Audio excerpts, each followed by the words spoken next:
join me now in a spirit of prayer and meditation. After our spoken prayer and a time of silent reflection, we will sing together Spirit of Life, hymn number 123, which is also printed in your order of service. We'll sing first in English and then in Spanish. This morning's prayer is by Stephen Schick. Spirit of life, God of love, who are we to know how you moved over the waters when all was new? We were not there when you parted them and formed dry land.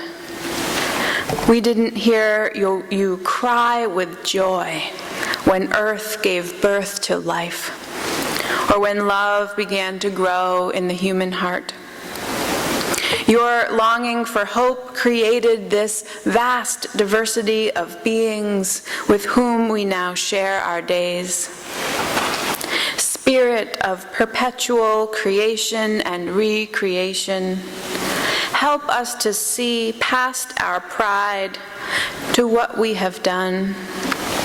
Help us accept responsibility for destroying the gifts of clean water and air, of woodlands and grasslands, of creatures that fly through the air and swim through the seas and walk, creep, and crawl on dry land.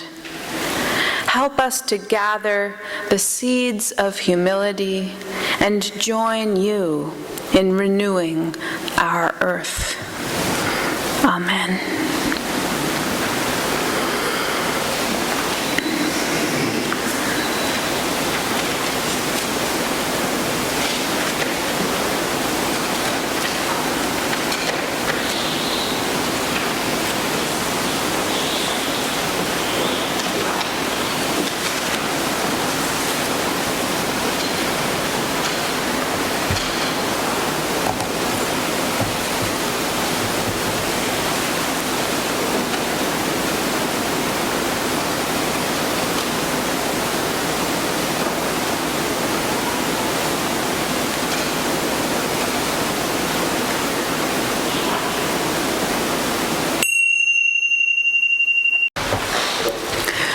This morning's reading is by Robert Weston.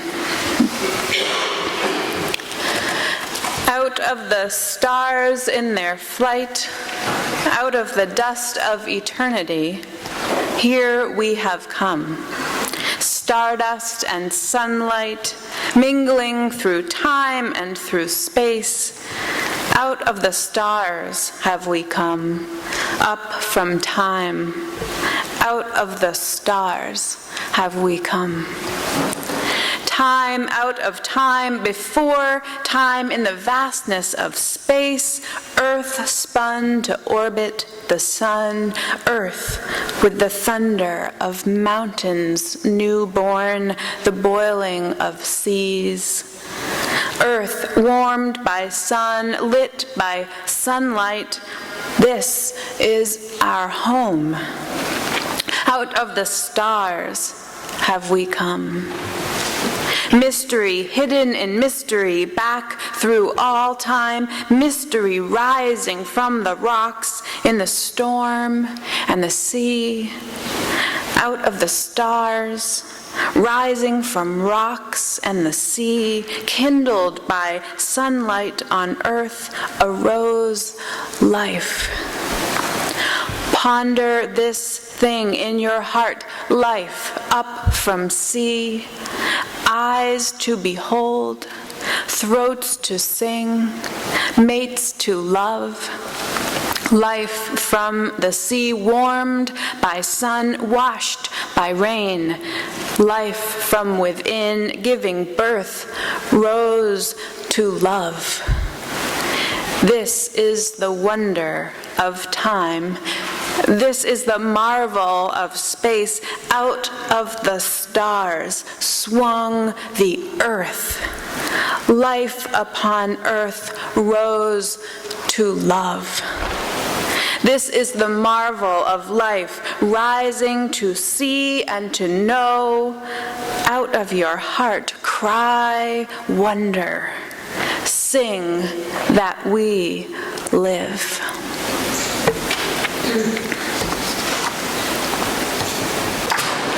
Thank you, thank you.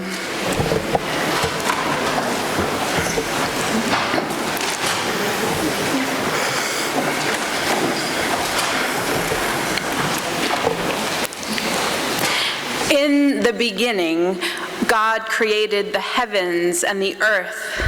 Now the earth was formless and empty. Darkness was over the surface of the deep, and the Spirit of God was hovering over the waters. And God said, "What is going on? What? You look like you have some kind of art project?"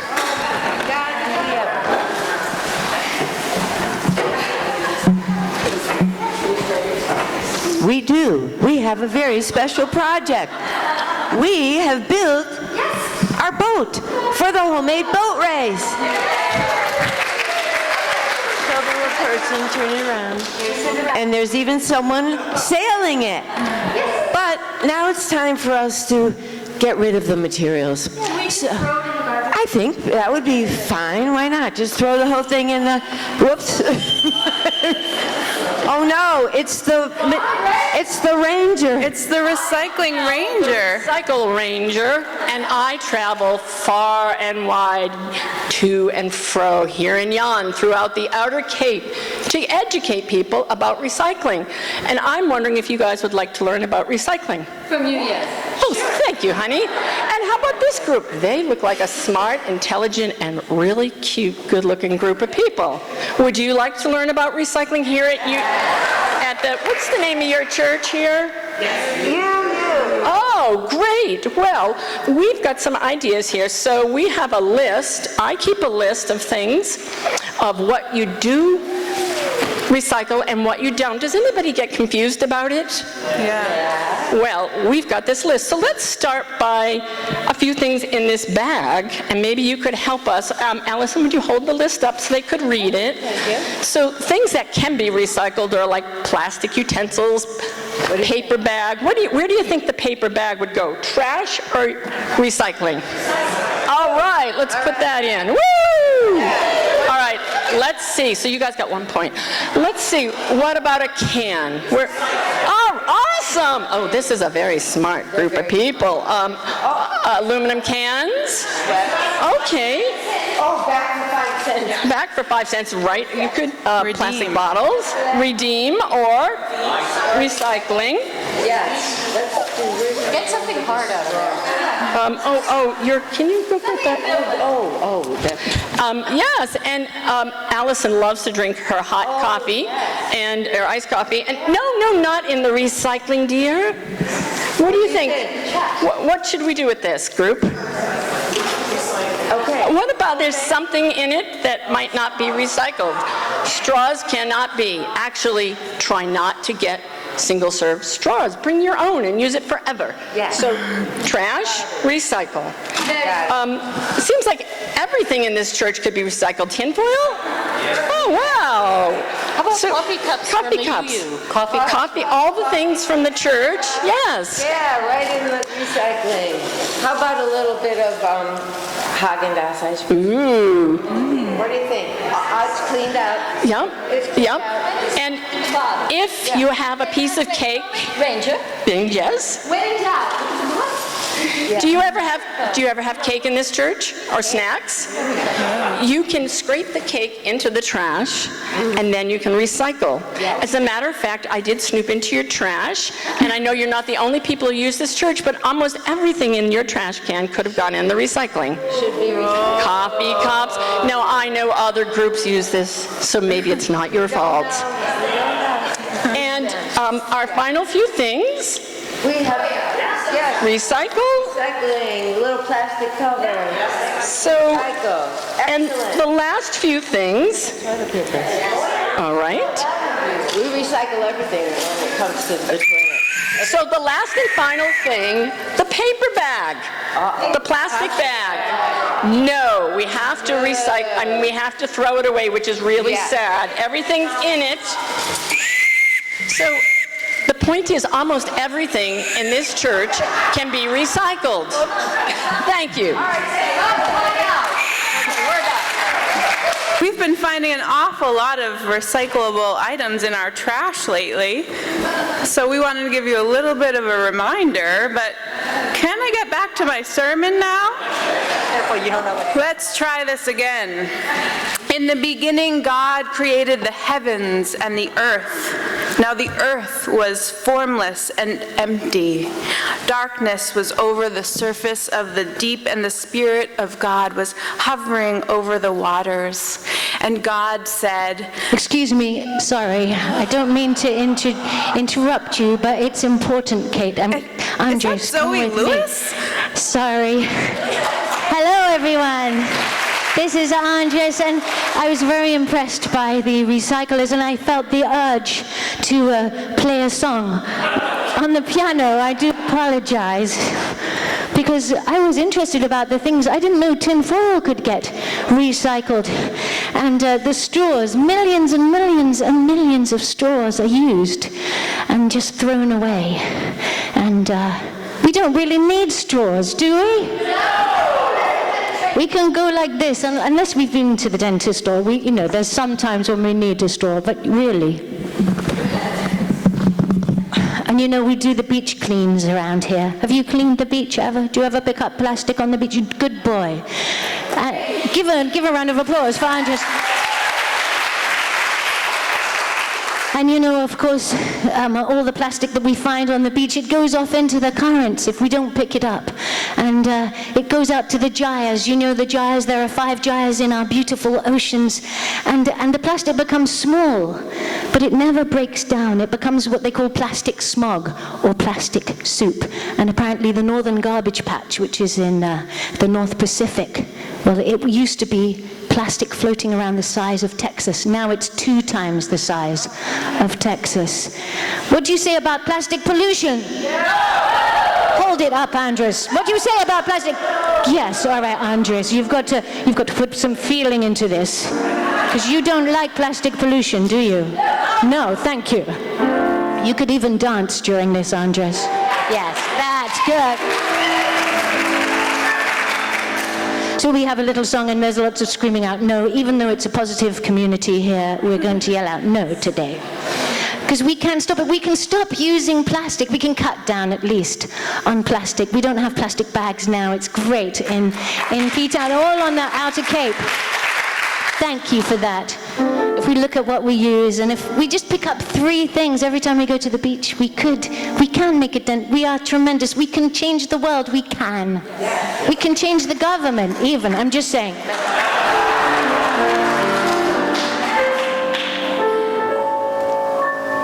Swirling around in the beautiful blue, somewhere between the equator and you, there's a tear in the sky where the albatross flew. Man in his madness makes nightmares come true. Unfortunately, this is so, and that's why I want you to know. There is an island the size of Texas, a floating island of piles and piles of plastic. It's simply drastic. It's not fantastic, because the fishes all eat plastic soup, and all the currents converge together, bringing plastic. It's catastrophic. It never breaks down. It's microscopic, and now the fishes all eat plastic soup. Here we go. Would you like some soup? No, a little soup. Fancy some soup? We don't want your soup. Would you like some soup? No, a little soup. We don't want your plastic soup. Hey, little dance, perhaps, Andres. A little dance. Do a little wiggle. Come on. Savo da da da da da da da. Yeah, la la la la la la la. A little little more wiggling next time. And the seagulls and the tiny turtles, colossal whales are full of plastic. Even the porpoise is feeling nauseous because he can't digest the plastic soup. And in the food chain, the jellyfishes are sifting water that's full of plastic. Sardine to swordfish, tuna to my dish, and now the humans, we eat plastic soup. Here we go, would you like some soup? A little soup. Fancy some soup? We don't want your soup, would you like some soup? A little soup, yeah. We don't want your plastic soup. Hey! Plastic bags, plastic wraps, plastic bottles, plastic caps, styrofoam and lobster traps, North Pacific garbage patch, plastic forks, plastic spoons, plastic string on red balloons, plastic cups for plastic tea, just throw it all into the sea! Andres, this is a very big dance section. Follow the funny adults in the front, they'll get you going. Say, ba, ba, ba, ba, ba, ba, ba, ba, ba, ba.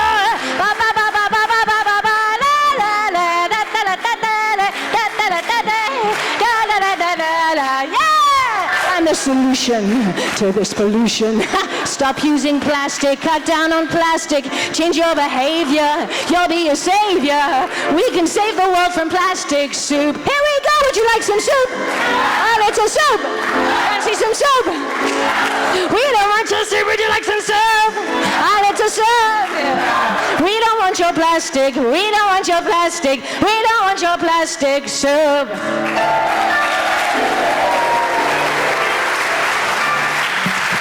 Sermon? I don't know how to follow that. But let's see if we can get through Genesis now. In the beginning, God created the heavens and the earth. Now the earth was formless and empty. Darkness was over the surface of the deep. And the Spirit of God was hovering over the waters. And God said, "Let there be light." And there was light. God saw the light was good. And God separated the light from the darkness. God called the light day and the darkness night. And there was evening and there was morning, the first day. And God said, "Let there be an expanse between the waters to separate water from water." And it was so. God called the expanse sky. And there was evening and there was morning, the second day. And God said, "Let the water under the sky be gathered into one place and let dry ground appear." And it was so. God called the dry ground land, and the gathered waters God called seas. And God saw that it was good. Then God said, "Let the land produce vegetation, seed-bearing plants and trees on the land that bear fruit with seed in it, according to their various kinds." And it was so. And God saw that it was good. And there was evening and there was morning, the third day. And God said, "Let there be lights in the expanse of sky to separate the day from the night, and let them serve as signs to mark the seasons and days and years. And let them be lights in the expanse of sky to give light on earth." And it was so. God made two great lights, the greater light to govern the day, and the lesser light to govern the night.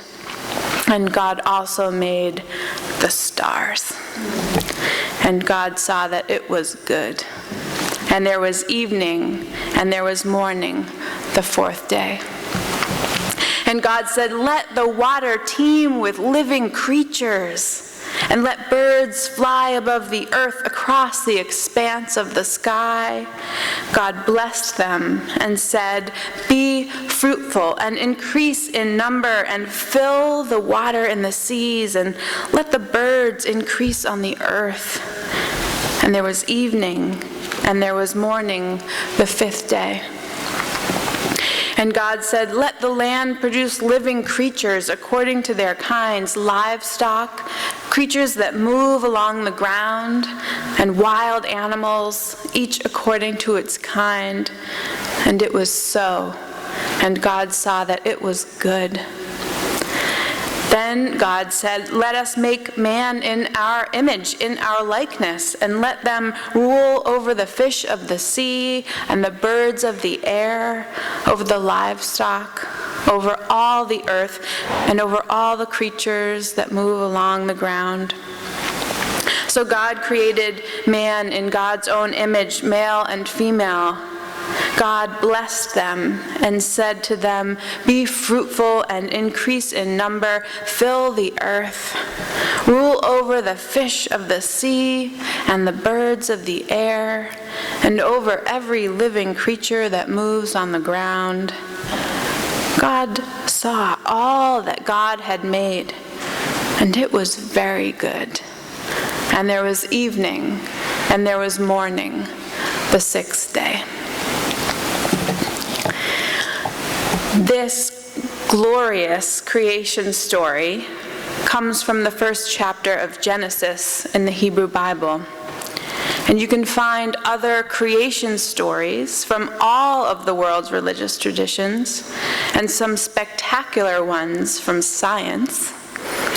The Big Bang Theory is no less miraculous. Evolution is jaw-dropping in its miraculousness, right?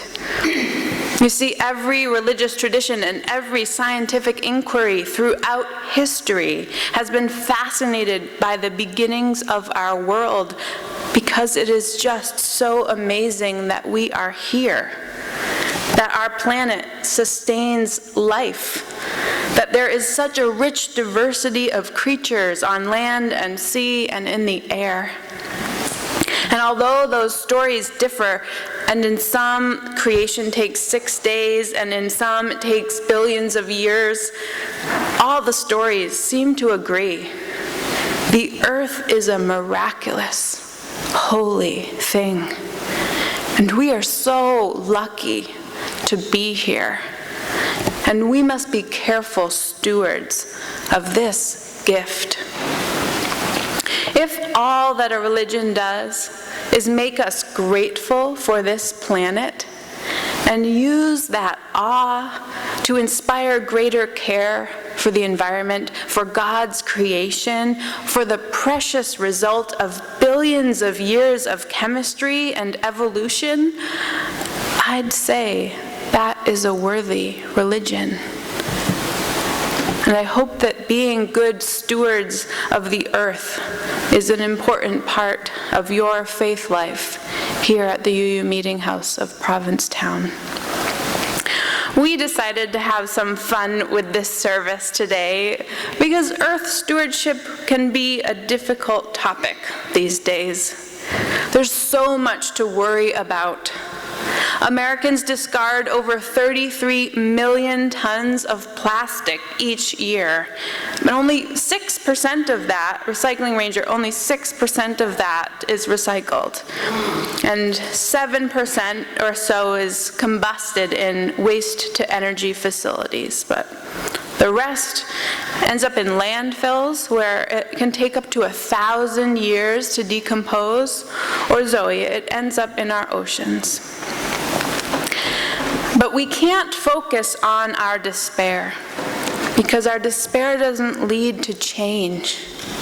We have to focus on that awe, that reverence that we have for creation and the natural world, and harness our joy to fuel our creative responses to environmental crisis. You know, one of my very favorite Provincetown traditions is coming up this week. The homemade boat race put on by the Center for Coastal Studies. Have any of you been to it? Only a couple. Okay, you simply must join me on Thursday at 5 p.m. right across the street on the beach in front of the Crown and Anchor. Here's what happens. It's a boat race. The boats go out into the harbor, around 3 large buoys and back, and whoever gets back first wins. These are big, life-size boats. It's a boat race, but here's the thing. As the event title suggests, the boats are all homemade, like our boat here was. And they're not just homemade, they're made almost entirely from found objects. Abandoned beach chairs, chunks of styrofoam, plastic that has washed up on our beaches that the boat makers have collected. Now, it's mostly kids that build and power the boats, but my favorite year was the year that 2 adult women constructed a boat designed to be powered by 2 discarded bicycles. I should ask before going any further with the story, are these 2 women here? Are you here today? Did any of you make a boat out of bicycles? Okay, good. I mean, it would have been fine if they were here, but we can just laugh a little harder since they're not here. This boat was a thing of beauty as it rested on the shoreline, waiting for its maiden voyage, and the women were quite proud of their creation, and they were happily accepting praise and interviews as they waited for the race to begin. What they had constructed was a big raft with 2 bicycles perched atop, and it was designed carefully so that as the women pedaled the bicycles, a paddle underneath would churn the water, propelling the boat forward. It was a feat of engineering. At least that is what is supposed to happen. When the race whistle blew, I'd say these women got about 2 feet into the water before the entire thing collapsed under the power of the first tiny wave that hit it. And everything and everyone went collapsing into the drink to the delight of the crowd. Usually, about half the boats don't make it, and others get dragged in. People are swimming, dragging them in, and some make it, but they look a lot worse for wear. The look on the face of the kid with the clunkiest boat, who took forever to complete the race around those buoys, but who stuck with it while all the other boats sank. The one who actually wins the whole thing, that look on that child's face is priceless. I love that the homemade boat race is such a community event. I love that almost everything the boats are made of are reused items that would be considered junk and rescued from the beaches. I love that it raises awareness about just how much plastic and trash is in our oceans, and it raises money for the Center for Coastal Studies, who help to protect our precious oceans and sea creatures and beaches. I love laughing until my stomach hurts. But here's what else I love. Each of those homemade boats are a reminder to me of our blue boat home, our beautiful, precious earth, fragile planet, miracle of creation. We did not create her, but it's our job to sail her safely into the future. It's our job to get creative about being stewards of the earth and to get the next generation excited about doing a better job than we have done. In the words attributed to Chief Seattle, this we know. The earth does not belong to us. We belong to the earth. This we know. All things are connected, like the blood which unites one family. All things are connected. Whatever befalls the earth befalls the sons and daughters of the earth. We did not weave the web of life. We are merely a strand in it. Whatever we do to the web, we do to ourselves. May we strive to be good stewards of the web of life of our beautiful blue boat home. Amen, and blessed be.